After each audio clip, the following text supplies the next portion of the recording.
नाही मी तुला किती सांगत असतो की यार इतका स्लगिशनेस चांगला नाही आहे, पण तू ऐकत नाही यार. ठीक आहे मी काम तर करेल, पण एक मिनिट, हे तू आता स्लगिश काय बोललास मला, म्हणजे शिवी दिलीस ना तू आता मला. मी कधीच शिव्या देत नसतो, शिव्या देत नाही. मग ही इंग्लिश मध्ये मला अशी स्लगिश का बोललास तू आता? अरे स्लगिशचा अर्थ होतो आळशी. For example you are sluggish person, तू आळशी माणूस आहेस, आणि हा स्लगिशनेस ना तुझी जिंदगी खराब करेल दिवस. अच्छा अच्छा, स्लगिश म्हणजे आळशी का? पण नाही, मी आळशी नाहीये, मी मेंटली थकून जातो. ओ अच्छा, म्हणजे तुला फटीग आहे. ए भाई काय फाटीन फुटीन खटीक फुटीक करताय? अरे असे शब्द चांगलेच का वापरायचे? अरे फाटली नाही रे.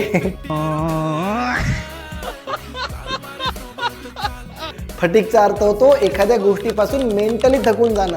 म्हणजे तू मेंटली थकून जातोस आणि त्याच्यामुळे आळशीपणा करतोस. अच्छा, मग सिंपल शब्द यूज करत जा ना सर. तू वेडा आहेस. आणि बाकी तुम्हाला जर का बेसिक टू ॲडव्हान्स इंग्रजी शिकायचं आहे फक्त 2 महिन्यामध्ये ना, तर माझ्या यूट्यूबवर मी पूर्ण सिरीज अपलोड केलेली आहे.